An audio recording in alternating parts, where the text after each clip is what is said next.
کہ اب پاکستان میں ایک ایسی قیادت، ایک ایسا لیڈر موجود ہے جس کا ایک ویژن ہے، جو پاکستان کو آگے لے کے جانا چاہتا ہے، پاکستان کی ترقی چاہتا ہے، معاشی لحاظ سے، ثقافتی لحاظ سے، ہر لحاظ سے۔ موجودہ پرائم منسٹر جو ہے وہ اپنی دن دگنی اور رات چگنی کوشش کر رہا ہے کہ کسی طرح سے پاکستان کو مشکلات سے نکال کر ترقی کی طرف گامزن کیا جائے۔ ناظرین، میں نے آپ سے پہلے بھی یہ بات کہی تھی کہ اس کے لیے کیونکہ پاکستان معاشی لحاظ سے اتنا مستحکم نہیں ہے، ہمیں ضرورت ہوتی ہے امیر ممالک کی۔ ہماری جب وہاں سے امداد آتی ہے، ہماری اکنامک مدد ہوتی ہے ان ممالک سے، تو پھر ہمارا ملک جو ہے وہ چلتا ہے۔ اگر ہمیں معاشی طور پر معاونت ہمارے ملک کی نہ کی جائے تو ہمارے پاکستان کے لیے خاصی مشکلات ہو جاتی ہیں۔ آپ نے پچھلے دنوں بھی میں نے اپنی ویڈیو میں بتایا تھا کہ عمران خان دلیر ہیں، غیرت مند ہیں، سمجھتے ہیں حالات کو، واقعات کو، لیکن کیونکہ اکنامی، ہماری جو اکنامیکل پوزیشن ہے وہ اسٹرانگ نہیں ہے، اس لیے جب بھی ہم کسی ملک کے ساتھ، خاص طور پر جب امریکہ کے ساتھ آنکھوں میں آنکھیں ڈال کے بات کرتے ہیں تو اس میں ہماری پسپائی ہوتی ہے۔ کیوں کہ یہ اسی صورت میں ممکن ہے اگر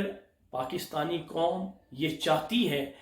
غیرت کے ساتھ جینا، توقیر کے ساتھ جینا، عزت کے ساتھ جینا، تو پھر یہ ضروری ہے کہ جو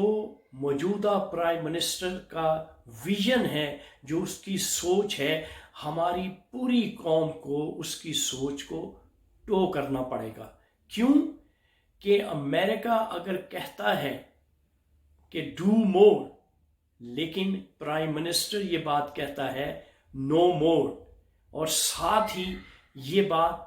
بھی کہہ دیتا ہے ایبسلیوٹلی ناٹ، تو یہ وہ منفی باتیں ہیں جو دنیا کے جو ریچسٹ کنٹری ہیں، خاص طور پر جو امریکہ جو سپر پاور ہے، اس کو یہ بات اچھی نہیں لگتی، کیونکہ ہم ہمیشہ جب سے پاکستان بنا ہے ہم امریکن بلاک میں رہے ہیں اور ہم امریکہ کی کہی ہوئی بات کو ہمیشہ کمپلائنس کرتے رہے ہیں اور انہی کی پالیسیز کو پاکستان نے ٹو کیا ہے۔ لیکن کیوں کہ ہمیں اب ایسا لیڈر میسر آ گیا ہے جس کی ہیلپ کرنا، جس کو ٹو کرنا، جس کو فالو کرنا ہمارے پورے پاکستان کے باسیوں کی یہ اولین ذمہ داری ہے۔ اگر آپ چاہتے ہیں کہ اب آپ کے ملک کا نام ہو، آپ کے ملک کی توقیر ہو، آپ کا ملک عزت کی زندگی جیے اور معاشی لحاظ سے استحکام پاکستان میں آئے،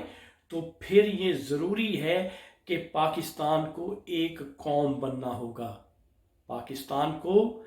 یہ عصبیت جو ہے، یہ جو صوبوں کی سیاست ہے، اس سے باہر نکلنا ہوگا، اور خاص طور پر جو ہمارے پاکستان کی اپوزیشن ہے ان کو بھی حکومت کے ساتھ ایک پیج پہ، ایک نہج پہ آنا ہوگا، اور پھر prime minister of Pakistan Imran Khan جو ہے وہ اپنے ویژن کو صحیح سمت میں لے کے جا سکتے ہیں۔ کیوں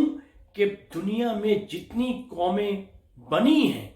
ان تمام اقوام نے بڑی قربانیاں دی ہیں، اپنے آپ کو بلی پہ چڑھایا ہے، اپنے آپ کو سیکریفائس کیا ہے، اور پھر وہ قومیں ترقی کی طرف گامزن ہوئی ہیں۔ آپ اپنے ہمسائے ملک چائنا کی مثال لے لیں، چائنا آپ کے بعد آزاد ہوتا ہے، لیکن آج اس کی حیثیت وہ اکنامیکلی اتنا اسٹرانگ ہے کہ جب بھی سپر پاور کے ساتھ بات کرتا ہے تو آنکھوں میں آنکھیں ڈال کے بات کرتا ہے، یہاں تک کہ president United States of America Joe Biden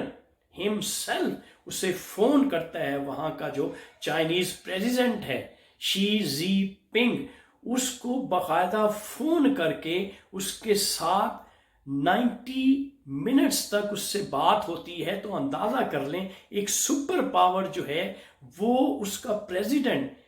Chinese president سے بات خود کرتا ہے،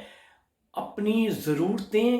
اور اپنی جو خواہشات ہیں وہ اس کا اظہار کرتا ہے، جبکہ یہ کبھی ایسا نہیں ہوا۔ تو یہ ممکن تب ہی ہوا ہے کہ چائنا ایک ابھرتی ہوئی معاشی طاقت ہے اور آنے والے وقت میں وہ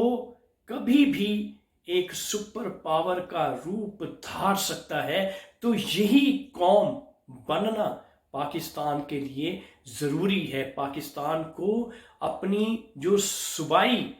جو ان کا سلوگن، جو پاکستان